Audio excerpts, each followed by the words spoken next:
Nah, kita ada qiyam, berdiri.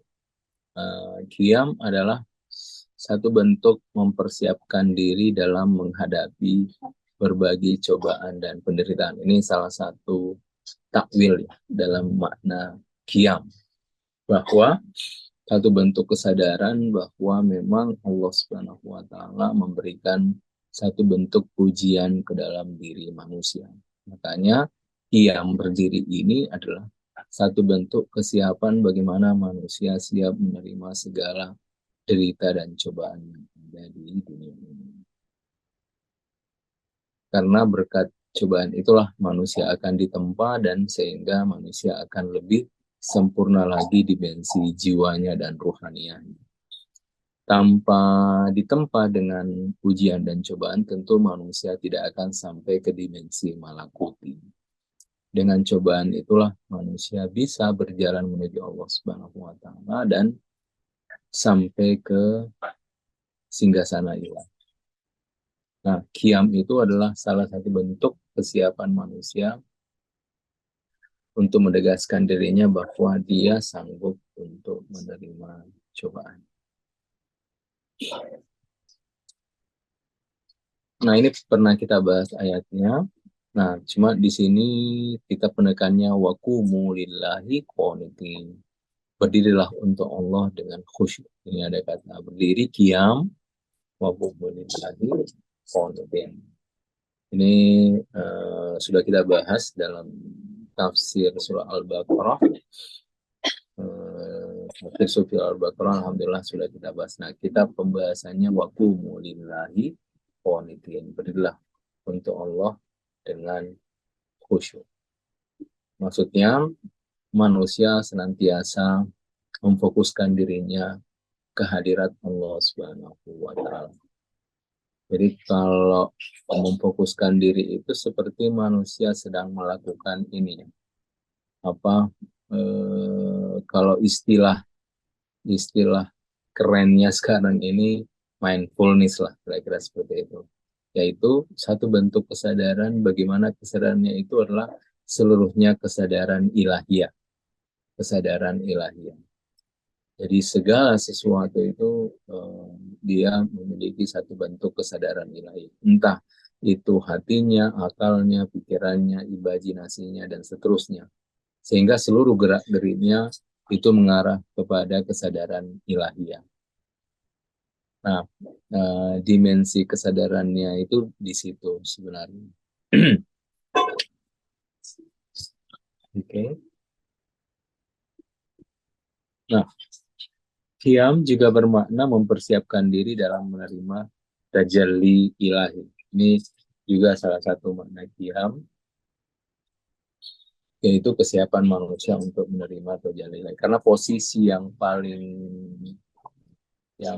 siap ya qiyam ini, ya, posisi yang paling siap untuk kemudian manusia menerima tajalli ilahi. Makanya seperti yang tadi dijelaskan, ada sebagian para sufi, para filosof yang kemudian menerima tajalli ilahi itu ketika mereka dalam keadaan sholat.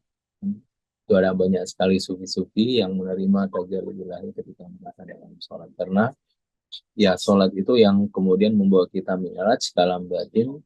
Nah, di alam batin itulah kita menerima dimensi yang lain, sesuatu yang lain. Nah, makanya para sufi ini benar-benar mempersiapkan diri ketika dia melakukan sholat. Karena ketika mereka sudah takbir, sholat itu seperti mereka sudah berjalan. Ada kata Ibnu Sina mengatakan bahwa setiap saya mendapatkan persoalan yang berat dalam filsafat, saya melakukan dua rakaat. Nah, biasanya saya mendapatkan jalan keluar di dalam sholat. Tadi dia mengatakan, kami ini anak-anak sholat. Ya, dari sholat itulah dia mendapatkan jalan keluar.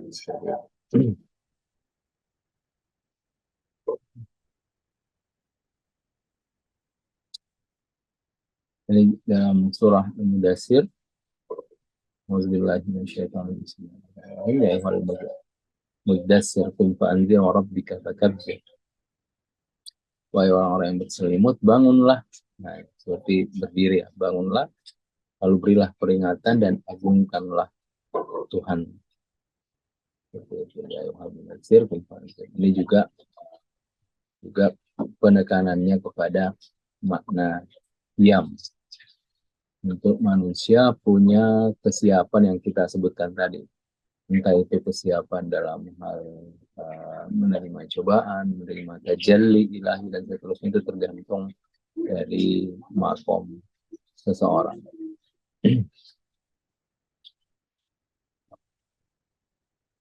Nah, orang yang menghidupkan kalimat Allah, hakikatnya dia telah berdiri. Artinya dia telah berdiri di atas fondasi hakikat. Karena semua ini adalah fa'ina matawallu fasama wajhullah, dimanapun kau hadapkan wajahmu, di situ adalah wajah Allah. Sehingga orang yang menghidupkan kalimat Allah, hakikatnya dia berdiri di atas fondasi hakikat. Nah, sehingga bagaimanapun dia bentuknya, entah dia duduk, tidur, bahkan diam, itu semuanya bermakna qiyam. Nah, kira-kira ini makna batin dari qiyam. Jadi qiyam itu secara makna batin adalah menghidupkan kalimat Allah. Jadi bagaimanapun bentuknya dia, yaitu dia sedang dalam bentuk qiyam. Entah dia duduk, tidur, dan tentu berdiri. Makanya dalam sholat ya, kalau misalnya kita tidak bisa sholat berdiri, ya duduk. Kalau tidak bisa duduk, ya tidur. Kemudian di tidur itu kita berusaha untuk kayak angkat kepala gitu. Kalau nggak bisa ya diam. Tapi misalnya tangan gerak, kalau memang benar-benar semua tidak bisa bergerak, cukup dengan isyarat. Seperti itu dalam hadis menjelaskan tentang kaidah fikih dalam melaksanakan sholat, bahwa ini suatu hal yang sangat penting untuk yang kita lakukan, dan semuanya itu bermakna qiyam. Makanya sholat bisa dilakukan dalam duduk, kalau memang tidak bisa berdiri, bisa dilakukan tidur, kalau tidak berdiri, tidak bisa berdiri dan tidak duduk, dan semuanya bermakna qiyam. Karena dia sedang menghidupkan kalimat Allah Subhanahu wa Ta'ala.